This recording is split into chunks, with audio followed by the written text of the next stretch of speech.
আপোনালোকে আমাৰ লগত বহুত খেলি আছে আৰু নেখেলিব, কাৰণ এতিয়া জুই আহি পিনি হাত পালেহি। গতিকে আৰু নজ্বলাব। যদি আপোনালোকে জুই জ্বলাব বিচাৰে আমি আপোনালোকক জ্বলাম। আপোনালোকে আমাক অন্তৰখন জ্বলাব, আমি আপোনালোকৰ জনতা ভৱন জ্বলাম। গতিকে জনতা ভৱন জ্বলাৰ আগতে আপোনালোকে আমাক এই জনজাতিকৰণ সোনকালে কৰি দিয়ক। আৰু ইয়াত কেন্দ্ৰতো আপোনালোকৰ চৰকাৰ আছে, প্ৰধানমন্ত্ৰীক হৈমত কৰক। প্ৰধানমন্ত্ৰীয়ে চিঞৰি কৈছিলে, বুকু ফালি কৈছিলে যে 6 জনগোষ্ঠীক জনজাতিকৰণ কৰিম। 56 NC 56 NC চীনা ফালি কোৱা নাছিলে জানো? গতিকে তেখেতক গৈ পিনি বুজাওকগৈ যে আমাৰ অসমৰ মানুহবোৰ এতিয়া উগ্ৰ হৈ আছে। গতিকে আপোনালোকে এই অধিৱেশনত যিখন বিল আগতে কেবৰ লগত এখন বিল আহিছিলে নহয়, কেবখনটো কা হ'লগৈ, আমাৰখন নহ'ল, থাকি গ'ল। সেই বিলখনে উত্থাপন কৰক, উত্থাপন কৰি পিনি এক্টলৈ পৰিণত কৰক। ইয়াত একদম স্পষ্ট কথা। ইয়াত আৰু জনজাতি ৰাজনীতি কৰিব নালাগে, একো টুপি পিন্ধাব নালাগে, জাপি পিন্ধাব নালাগে। চবেই কৈ আছে জাপি পিন্ধোৱা টুপি পিন্ধোৱা কথা। আমি জাপিও নিপিন্ধো, আমি টুপিও নিপিন্ধো। আমি জ্ঞানী মানুহ, আমি জনগোষ্ঠীটোক ভাল পাওঁ, আৰু জনগোষ্ঠীটোৱে জনজাতিকৰণ পোৱাৰ মৰ্যাদা আছে, আৰু মৰ্যাদা সাংবিধানিক মৰ্যাদা আছে, অকল মৰ্যাদা নহয়, সাংবিধানিক মৰ্যাদা আছে। আমি ভূমিপুত্ৰ হয় ইয়াৰ।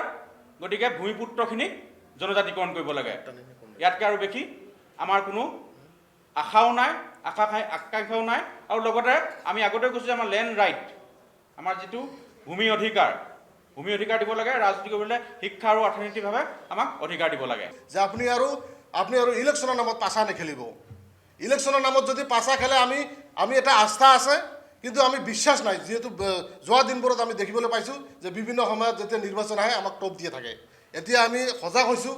এতিয়া আক্ৰাছুৰ লগতে বিভিন্ন জাতীয় সংগঠনে আমাৰ এক হৈছোঁ যে অনাগত দিনত আমাক যাতে এনেধৰণৰ কোনো ধৰণৰ ৰাজনীতিকভাৱে আমাক বঞ্চিত কৰা নহয়। আৰু বিশেষকৈ আমাৰ যি হাগ্ৰামা মহিলাৰী ডাঙৰীয়া, তেখেতে কিন্তু বিভিন্ন সময়ত কৈ থাকে যি আমাৰ NOCৰ কথা। আমি এতিয়াও আশাবাদী আৰু আহ্বান কৰিছোঁ হাগ্ৰামা ডাঙৰীয়াক যে আপোনাৰ যি স্থিতি আছিল এইটো যাতে অটল থাকে, আৰু যি NOCৰ নামত যি ধৰণে যদি বিজেপি চৰকাৰ কোনো ধৰণৰ ৰাজনীতি কৰিব বিচাৰিছে, এই ক্ষেত্ৰত কেতিয়াও গ্ৰহণযোগ্য হ'ব নোৱাৰে। আমাৰ আন্দোলন চলি থাকিব। যেতিয়ালৈকে আন্দোলন নহয় তেতিয়ালৈকে আমাৰ আন্দোলন চলি থাকিব। আৰু আপোনালোকে জানে আজি কোচ ৰাজবংশী জনগোষ্ঠীক যে গভৰ্ণমেণ্টখনে, বিজেপি চৰকাৰে যে এটা মাহিলী দৃষ্টিৰে চাই, এইটো জ্বলন্ত উদাহৰণ। আজি যিসমূহ আমাৰ বিভিন্ন জাতি জনগোষ্ঠীৰ যিসমূহ এক্সট্ৰিমিষ্ট গ্ৰুপ আছে, এই এক্সট্ৰিমিষ্ট গ্ৰুপক ভাৰত চৰকাৰে, বিজেপি চৰকাৰে মাতি আনি যি এটা সন্মানসূচকভাৱে আলোচনা কৰি সমস্যাখিনি সমাধান কৰিছিল। কিন্তু আজি কেএলৰ ক্ষেত্ৰত কিয় হোৱা নাই?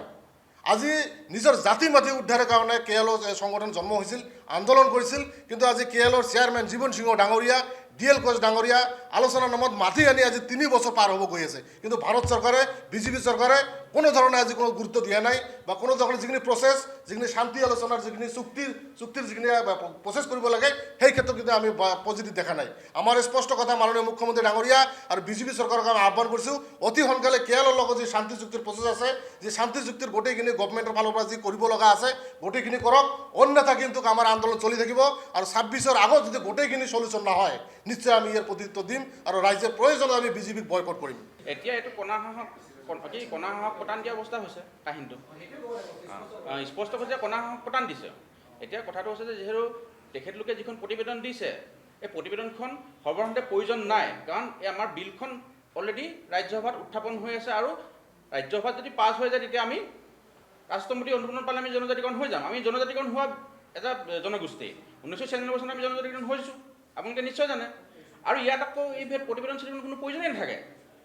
তেখেতলোকে এটা জাষ্ট ৰিপৰ্ট এটা দিব পাৰে যে আমি ৰিপৰ্ট এটা দিব পাৰে যে এই 6 জনগোষ্ঠী কোচ ৰাজবংশী যিহেতু জনজাতিকৰণ হৈ আছে, লগত বাকী যি 5 জনগোষ্ঠী আছে, 5 জনগোষ্ঠীক সন্মিলিত কৰি পিনি জনজাতিকৰণ কৰিব পাৰে। অহা 3 তাৰিখে আমাৰ অসম, উত্তৰ বংগ, বিহাৰক আদি কৰি KSDC, JCPA, আমি আৰু অসম কোচ ৰাজবংশীৰ বিভিন্ন দল সংগঠন মিলি এটা গণ অনশন কাৰ্যসূচী আছে অহা 3 তাৰিখে। আৰু 3 তাৰিখে আমি হয়তো ৰাষ্ট্ৰীয় ঘাইপথ বা ৰেলপথৰ কাৰ্যসূচী ঘোষণা কৰিম। সেইদিনাখন এইটো বিভিন্ন জেগাত হ'ব, জিলাত হ'ব, মহকুমাত হ'ব, চাৰ্কেলত হ'ব।